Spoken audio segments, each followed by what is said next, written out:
புகழ்பெற்ற இந்திய திரைப்பட இசையமைப்பாளர் ஏ.ஆர். ரகுமான். தமிழ் சினிமா இண்டஸ்ட்ரியில பல சாதனைகள் புரிந்தவர் தான் நம்ம இசை புயல் ஏ.ஆர். ரகுமான். இந்த வீடியோல நம்ம இசை புயல் ஏ.ஆர். ரகுமானோட வாழ்க்கை வரலாறு தான் நம்ம பார்க்க போறோம். 1967 ஜனவரி மாதம் 6ஆம் தேதி பிறந்தவர் தான் நம்ம இசை புயல் ரகுமான். இசை புயல் ஏ.ஆர். ரகுமானோட இயற்பெயர் பார்த்தீங்கன்னா திலீப் குமார். இவங்க குடும்பத்தை பற்றி நம்ம சொல்லணும்னா, இவங்க அப்பா பேர் சேகர், இவங்க அம்மா பேர் கஸ்தூரி, இவங்க தங்கச்சி பேர் ஃபாத்திமா, இவங்க அக்கா பேர் ரயானா, இவங்களோட மகன் தான் இசை அசுரன் ஜீவ் பிரகாஷ் குமார். இவங்களோட குடும்பத்தை நம்ம இசை குடும்பம்னே சொல்லலாம்.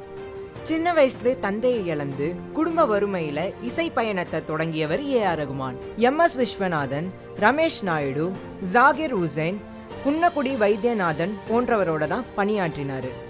இளையராஜா அவர்களிடம் வேலை செய்த பிறகு விளம்பர படத்திற்கு இசையமைக்க தொடங்கினார் ஏ.ஆர். ரகுமான். 1992 அவரை தனியாக இசையமைக்கணும் என்று எண்ணி ஒரு ரெக்கார்டிங் ஸ்டுடியோவை அவர் வீட்டிலே ஆரம்பித்து பட வாய்ப்பை தேட ஆரம்பித்தார். அந்த நேரத்தில் நிறைய இசை கச்சேரிகளுக்கு தன்னுடைய நண்பர்கள் தசி போல பலருடன் நிகழ்ச்சிக்கு சென்றார்கள். இந்த காலத்தில் அவருக்குன்னு ஒரு ஸ்டைலை அவரே உருவாக்கிக்கிட்டாரு. டைரக்டர் மணிரத்னம் இளையராஜாவிடமிருந்து பிரிந்து ரோஜா என்ற திரைப்படத்தின் மூலம் ஏ.ஆர். ரகுமானை அறிமுகப்படுத்தினார்.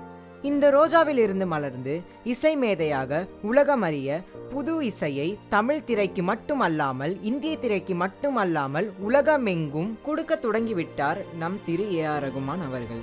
ரோஜா படத்தில் அனைத்து பாடல்களும் ஹிட் பாடல்களாக அமைந்தது. தமிழ், ஹிந்தி, ஆங்கிலம், தெலுங்கு, மலையாளம் படங்களுக்கு இசையமைத்து உருவாக்கி இசை புயலாக இன்று வரை வலம் வந்து கொண்டிருக்கிறார். ஆஸ்கர் விருது பெற்ற இவருக்கு ஒரு தமிழன், ஒரு இந்தியன் என்ற பெருமை உள்ளது. Golden globe award, national award, Padma Bhushan award போன்ற பல விருதுகளை நம் இசை புயலுக்கு வழங்கப்பட்டுள்ளது. அது மட்டும் இல்லாமல் இவர் ஏசியாவின் மோசார்ட் என்று அழைக்கப்படுகிறார்.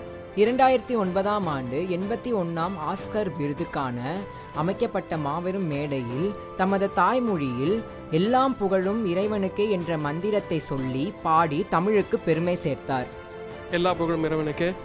முத்து என்ற படத்தில் இவரது இசை ஜப்பான் ரசிகர்களை கவர்ந்தது. 2012ஆம் ஆண்டில் இவரால் உருவாக்கப்பட்ட ஏஎம் ஸ்டுடியோ ஏசியாவில் ஹைடெக் ஸ்டுடியோவாக உள்ளது.